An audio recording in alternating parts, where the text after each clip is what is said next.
This is Chuck Johnson, and I'm here to show you. Yo, this is Chuck, and welcome to episode 17 of How to Defeat Dudes. Now, unfortunately for this episode, my good friend Dean is off modeling for a People Tree in the UK right now, so he won't be here for this episode. However, seeing as how the situation that we're going to cover generally happens much more to women folk than it does to dudes anyway, I thought that this would be a great opportunity to bring in a female co-host for the show. And as such, I asked my very good friend, professional bikini model and women's fitness expert, Miss Mona Onowe, to join us. What's up, Mo? How you doing? Very good. How are you doing? I'm good, girl. I'm good. Yo, you ready to do some like self-defense kind of stuff? Sure. By the way, what do you think of the location? It's cool, right? It's like mad street looking, total street self-defense situation kind of thing. I don't really like this place. No, dude, this doesn't work. I can't teach self-defense on this. Yeah. See, that's what I'm talking about. You know what I'm saying? I don't like that. Mona, cut that out! It's much prettier. No, this doesn't work. Well,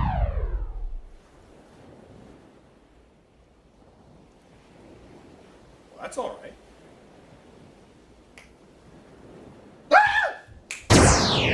Enough! No more switching locations.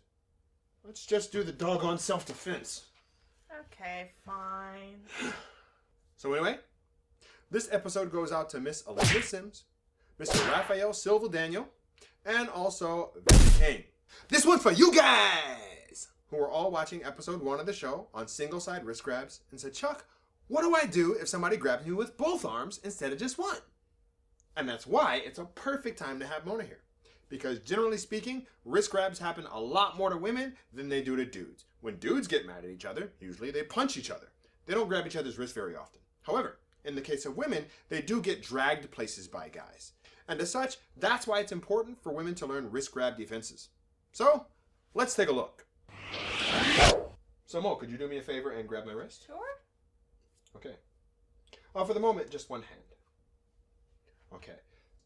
Now, in episode 1 of the show, one of the things I said is that a hold is just like a chain. It's only as strong as its weakest link. So if you want to escape from any hold, you always want to escape from where the hold is the weakest. In this case, it's right here. So Mona, can you go ahead and hold tightly? So even if she's got a really, really strong grip here, if you'll notice there's still this little gap that I could use that gap to slide out from, using your shoulders and your hips so that it's not arm versus arm. Now, looking at the double side wrist grab in contrast to the single side wrist grab, it seems as though this is a much harder hold to get out of, simply because you've got the fingers along the bottom, you got the back of the hands on both sides, and you got the thumbs on top. So it seems as though they've got you locked up all the way around. And to a degree, that's true. But even so, again, you still have to find the weakest possible point in the link, or the weakest link in the chain. And in this case, it has to be through the thumbs, because that's the weakest spot. So the way you're going to get out of this is 1, by stepping in like this so that you can fold your arm in tight. 2, you reach over like this and grab your other hand. And then 3, you slide up like that.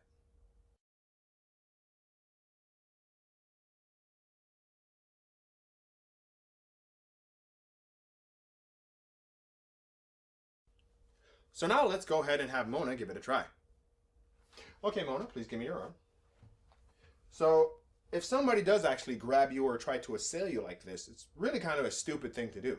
Because as you can see, both of my arms are tied up holding her arm, and she could really just hit me with the other arm. Oh! Ow, dude! Like so. So now, let's try that again, hopefully in a way that will be slightly less painful for me. Okay? So, Mona, please give me your arm again. So now the first thing she's going to do is she's going to step in so that she can fold her arm nicely. Boom, from there. Then she's going to reach around with the other hand and grab it. And then from there, she's going to send her elbow straight up. Boom, twisting out like that. Okay.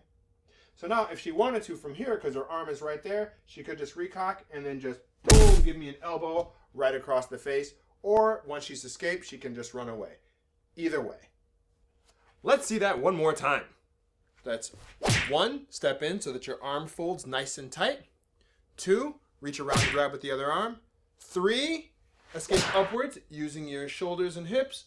And 4. Finish it with an elbow. Now I know that in watching this technique, you may be a little bit worried about the fact that you actually have to step in so that you're a little bit closer to your assailant while you're doing it. But the fact of the matter is, if you do the technique quickly, boom, boom, boom, it happens in the blink of an eye. So you're in and out super fast. The other thing about it too is that if you try and do it from a distance, what happens is that if your arm is extended like this, then basically you're just trying to muscle up with your arm. So it's your arm against their arm. Whereas if you step in so that your arm is cocked nice and tight like that, then you can use your hips and you can use your shoulders to slide out as well. And it's a lot harder for them to hold on that way. So basically the technique simply works better with the step in.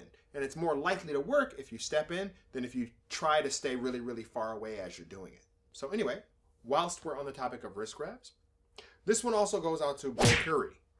I think I'm saying that right, but I have no idea. Who asked me the question, Chuck, what if they grab you with a reverse grip? So 99% of the time people grab you, they're going to grab you with the most natural grab that they can, which would just be boom, like this. But then, for whatever reason, sometimes they might actually grab you with a reverse grip, which would be kind of weird. But that doesn't necessarily make the technique harder. In fact, I would say that it makes it easier because their arm is already in this weird compromised situation. And basically, you just have to think about the logic of the technique, meaning that you want to escape from the weak link. In this case, the weak link is here, right there. So you just have to slide out from there. So the way I would do this is 1, I step back like this to give myself a little bit of leverage. Then 2, I grab with the other arm. And then 3, boom, I just slide out from there. And then 4, boom, you come back with the other arm like that. Nice and easy. So guys, that's it for this show. Like I said, these situations aren't necessarily all that hard to get out of as long as you understand the logic of the technique. That's the most important thing, because oftentimes, even when you train a technique and you train it and train it and train it, people don't always grab you exactly the way you trained it, or the situation doesn't always go down exactly the way you trained it. But if you understand the logic of the technique, then you can kind of adapt to the situation and you can still make it work. And that's 90% of what martial arts actually is just figuring out how to make these things work, even though they don't necessarily fit to exactly the way that the situation is. So anyways, that's it. So Mo, do you have anything you'd like to add before we finish? No. Ah! Stop doing that!